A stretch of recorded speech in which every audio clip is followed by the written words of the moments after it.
Hello दोस्तों, मेरा नाम अभिषेक है और एक गवर्नमेंट एम्प्लॉयज़ के लिए अच्छी अपडेट है कि बहुत जल्द पुरानी पेंशन योजना बहाल हो सकती है।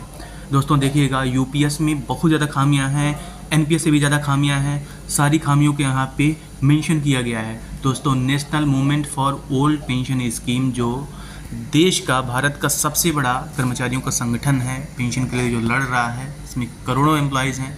दोस्तों, इसमें देखिएगा कि माननीय नरेंद्र मोदी जी को एक पत्र लिखा गया है और बताया गया है कि जो यूपीएस है ये खराब एक स्कीम है और जो गवर्नमेंट एम्प्लॉयज़ का रुपए कट रहा है एनपीएस के तहत, तो उसे क्या किया जाए कि जब वो सेवानिवृत्त हो, रिटायर हो, तो ब्याज सहित जीपीएफ के तौर पे उनका लौटाया जाए।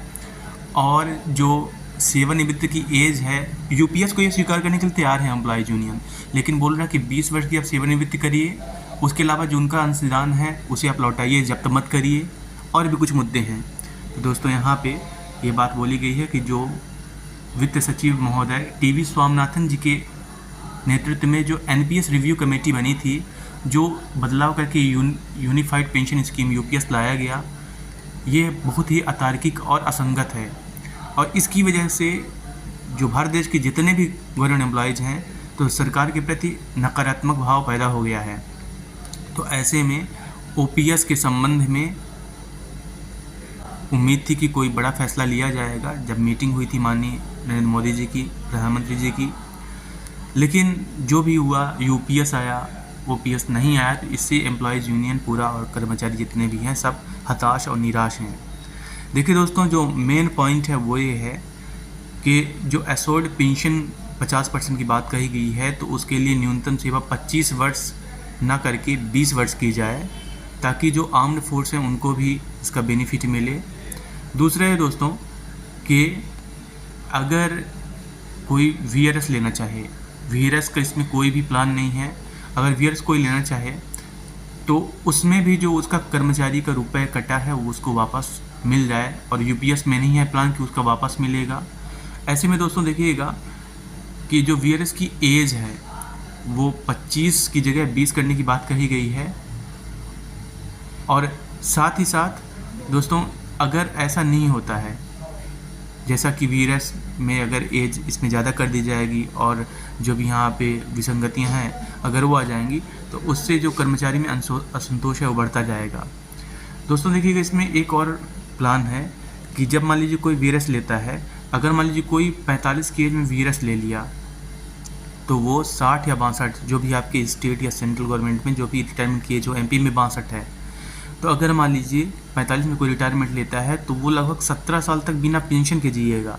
उसको 1 रुपये नहीं मिलेगा पेंशन, ना तो उसका खुद का कटा हुआ पैसा मिलेगा और ना तो उसको कोई सरकार पेंशन देगी। मतलब ये सिर्फ एलआईसी प्लान जैसा है कि आज आप 10 साल तक जमा करिए रुपए, 20 साल तक जमा करिए रुपए, और फिर उसके बाद आप लगभग 5-10 साल के लिए आप रुक जाइए अगर आप रिटायरमेंट लेना चाहते हैं, वीआरएस लेना चाहते तो। और जब आप 60-62 के होंगे, उसके बाद से आपको पेंशन मिलना स्टार्ट हो जाएगी, जिसकी कीमत ऑलरेडी बहुत कम रहने वाली है। तो ये एनपीएस से बहुत बड़ा स्कैम है दोस्तों, बहुत ही बड़ा स्कैम है। ऐसा national movement for old pension scheme ने भी संज्ञान में लिया है। दोस्तों, सबसे बड़ी बात ये बोला है कि जो कैबिनेट ने निर्णय लिया वीआरएस के लिए कि अगर कोई वॉलंटरी रिटायरमेंट लेना चाहे, तो अगर मान लीजिए कि 60 वर्ष की एज के बाद ये जो पेंशन दी जाएगी और कोई वीआरएस पहले ले लेता है, और अगर मान लीजिए इन फ्यूचर कोई उसका जो रिटायरमेंट एज है 62-65 बढ़ा दिया गया, 62 तो एमपी में ऑलरेडी है, सेंट्रल के लिए है, तो 15 साल तक उसको कोई पेंशन नहीं मिलेगी। ये वही बात है जो मैंने अभी आपको बताया। और सरकार कैसे तय करेगी कि कोई 45 में रिटायरमेंट ले रहा है तो वो 60 या 65 साल तक, 62 साल तक वो ज़िंदा ही रहेगा? इसकी गारंटी कौन लेगा? इसके खर्चे कौन उठाएगा? हो सकता है बीमारी आई और रुपए की कमी के कारण, इसके इलाज न मिल पाने के कारण इसकी डेथ हो गई, तो बहुत बड़ी खामी है दोस्तों, बहुत ही बड़ी खामी है। और ये भी है कि जो एनपीएस रिव्यू कमेटी है, ये किसी को नहीं पता कि जो कमेटी बनी थी उसकी रिपोर्ट क्या है। ये सीधा आंध्रा मॉडल जो है दोस्तों, आंध्रा मॉडल की मैं पिछले 2 साल से काफ़ी बात कर रहा हूँ, जो होता है मैं सब लाया हूँ। उसको गवर्नमेंट एम्प्लॉयज़ ने नकार दिया था और उसी को ये दोबारा कॉपी करके लागू कर दिया गया है। तो ऐसे में ये पूरा है।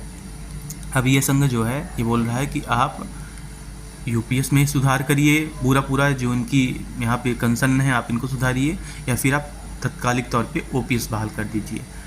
दोस्तों, बहुत जल्द ओपीएस बहाल हो सकता है, कोई बहुत बड़ी अतिशयोक्ति नहीं होगी, क्योंकि इस बार कर्मचारी बहुत अग्रेसिव मोड में है। Thank you.